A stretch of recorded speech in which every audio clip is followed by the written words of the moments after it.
Nandito na naman tayo sa isang nagbabagang episode ng The Atihan Show at ngayong episode na ito, tuturuan ko kayo kung paano ako timplahin ng aking kape. O, dito may lagay yung camera. Una, kailangan ganito kadami yung kape. Pwede mo ba ipakita? Teka, hindi pala, maglalagay na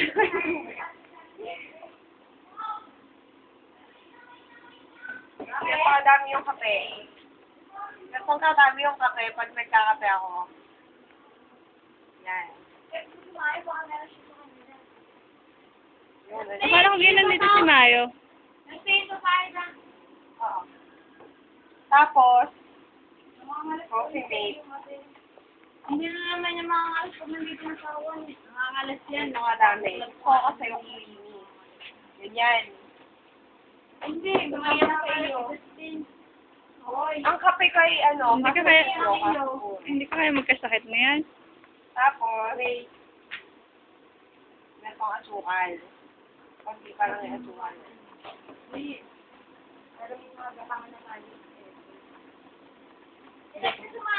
Siyempre, titikman ko kung sobrang tamis yun, no? Excuse me, pwede ka na mag-map mo? No, Tamis no. lang! Wala pa siya ng asukal. Lalagyan ko siya ng ganito. Joke lang.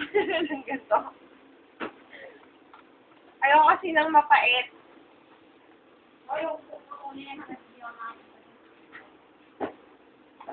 Siyempre, konti pa. Bakit ako lang? Siyempre, bigyan mo din tinitimplang ko. Tingnan mo kung anong kulay ng kape ko. Dali. Yan. Creamy siya. Ito kay Rose. Walang cream. Kasi naghihirap na siya. Wala sa cream. So yan, pwede na yung inumin. Teka lang, dahil napaka-special ng episode na to, meron tayong bagong i-interviewin. Siyempre, meron tayong i-interview na bago. Dito ay walang iba kundi si Miss Rose Waritada. Yay! Hoy, na-interview na kaya namin sino Jeff. Okay, Jay, isusum ko. Ayoko. Ano ba kayo tatanong mo sa akin? Uminom ka ba ng kape? Oo, palagi. Minsan, kukulat sa kape.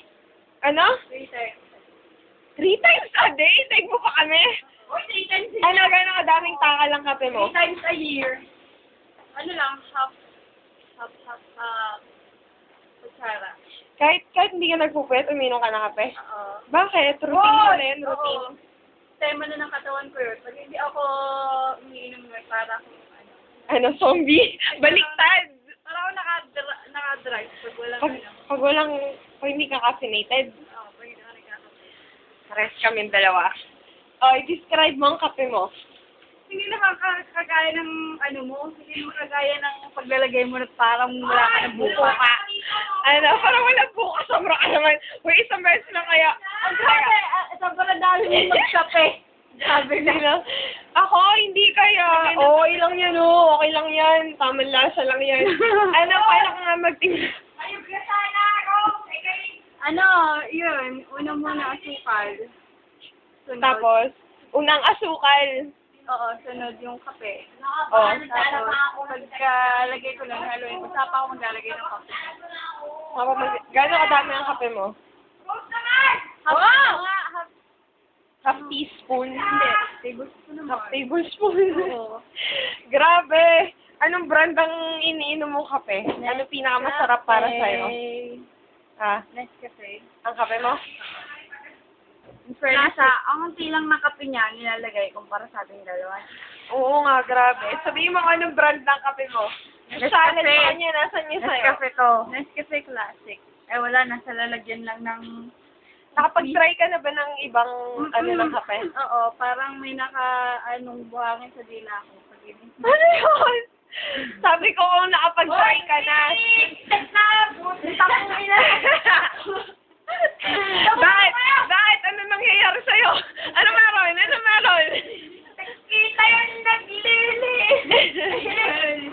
Nakainom ka ba ng kape ngayon? Kaya ganyan ka. Kaya ako'y ganore. Gusto mo ka ng kape? Oo. Maglilinis sa amin, tinan nyo ang aming Hoy, ba't kasama yung sapatos ko dyan? ang dami, no? O, sige. I-describe mo, sabihin mo. Pag wala kang kape, ano nangyayari sa'yo? Wala, kulang na kulang yung araw ko, sobra. Bakit parang... Anong yung matulog? Hindi ako makatulog pag wala ako. Pag walang kape, hindi ka makatulog. Paano kaya yan? Papagising. Kasi nasisira yung ko, chan ko, pag wala akong kape sa umaga. Paggatas. Yun, pag gatas naman, yung pag fresh milk, okay lang. Pero pag yung gatas na Masakit yung tiyan mo. oo. Hindi ako pwede maggatas sa umaga kasi sumasakit talaga yung tiyan ko. Oo, nakakasira talaga ng depende na din siguro yun sa Anong hobbies and interests mo? kape lang yung pinag-uusapan Hindi, natin. gusto ko maiba. Siyempre, para maiba din tayo topic, no? Ano naman, wala. Tulog lang. Hulog! Kaso nangyari sa hapon. Habang nagkakape? Oo. Actually, 40 years old na siya, kaya ganyan. Wala ang special hobby o interest. Halimbawa, marunong kang tumakbo ng patalikod o kaya... Ito, bago ako gumawa ng plate, kaya hindi ako kagad natatapos gumawa ng plate. Kasi nagpipinta muna ako. Nag? Ha? Ba't hindi ko pa nakikita mga painting mo?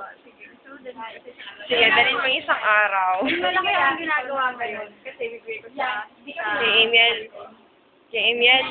Gano'n mo kamahal si Emiel? Ganun na lang. Ano? Mahal na mahal. Paano kanya napatino? So, 100% paano kanya napatino? Paano 100%? Halimbawa, 90%, may natitira kang 10% na pagka-wild. Siguro 95. Ko, talagang ano yung 5% na yun? Possibility. Pag yoyosi, patay ka. Hindi. Ano na? Stop ka na din, mukha mo. Hindi pala pag nakatalikod ko pag hindi naman nawawala yun. Pag natalikod, talagang patay ka, mapapanood ka. Patay ka, mapapanood ka nun. Hindi ako telegenic kung hindi papanood. Anong telegenic? Nasa YouTube to mamaya. Papayanihan na kami, lilipat namin ito. Lilipat. Saan? Tapos, Kagaya na sa Reyes. Tabi, para lumuwag. kagaya na sa Reyes? Oo. Tapos ito. Ay, di, ang init naman ng parts ko. Tingnan nyo. Oo. Ito, ako solo dito sa electric pan na to. Yan. Hindi, ayos ang ina. Ay! Nagkape ka pa yung araw na to, Rose. Yan, ang ingay dito. Yan ang kay Rose. Walang cream kasi naghihirap na siya. Natapos na naman ang isang nagbabagang episode. Ano ba yan? Ako si Justine. Ay, nagsasabing, kape.